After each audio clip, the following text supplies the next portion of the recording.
Well, hey, y'all. Welcome to Mama Runs an Ultra. I'm a runner on the downhill side of my 50s, training for my very first ultra marathon. And this podcast is me saying all the quiet parts out loud of what the hell am I thinking. Took some inspiration these last few weeks from some of the major marathons of Boston and London. Give you all a quick little rundown of my thoughts about that in just a sec.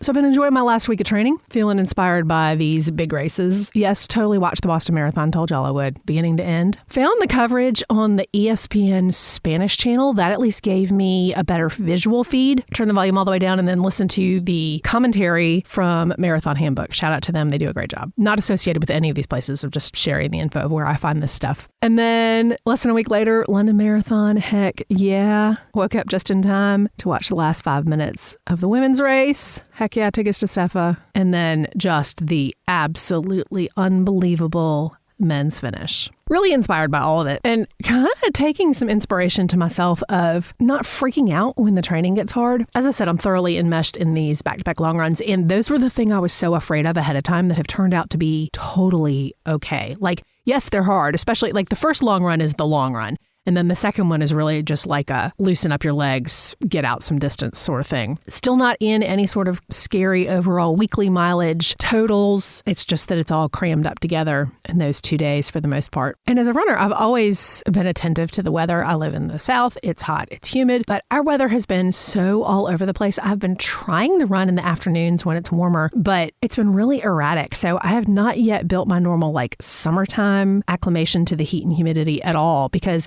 it'll be like a day of hot and humid, and then we'll have some crazy storm or bizarre weather change. So I don't feel as comfortable with the heat and humidity as I normally would by this time of year. And I'm sure, a couple weeks from now, I may be complaining about it, but I would prefer to be much more prepared for that part of it, especially for a race where I'm probably going to be out there for, 8 hours, 9 hours. I have no idea how long this 50 plus K is going to take me. No clue. But so let's say it's going to be 8 hours, maybe. I would like to be prepared to be running for several hours in the heat and humidity. And right now that's just not something I can train for. So we'll see. Got a little bit of a cutback week this week, which is kind of nice. Got friends coming in town. They'll be going out for a big old delicious true Italian supper with. A couple of family birthdays this week as well. So I'm sure quite a bit of birthday cake will be involved. And then I finally told some of my non-running friends and family that I'm doing this race. I haven't told them.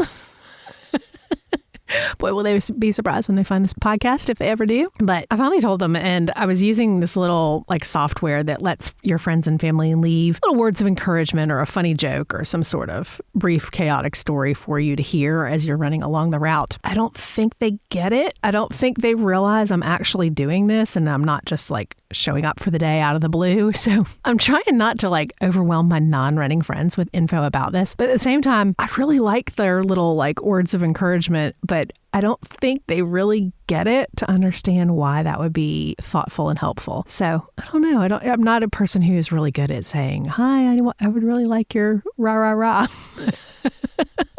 Especially because I didn't grow up as an athlete. That's not something I was a theater kid. That's not something you do for theater. It's just not how it works. So I don't know. It would be nice to know what y'all have found, phrases or comments that have been emotionally supportive to you in the middle of an ultra. Because that's one of the things, my husband said to me this weekend, he goes, what am I supposed to say to you when you come in the aid stations? And I'm like, I don't know. So what sort of things do y'all, what is helpful? I am not a person who likes to be yelled at. So any sort of mean old school coaching methodology and commentary would not work for me at all. It's the whole reason I didn't do sports growing up. I mean, that and the fact that I was really bad at all of them. Wore big, thick glasses and had asthma and wasn't allowed to do most of them. So other than that, everything else led to the fact that I was totally going to be an athlete, right?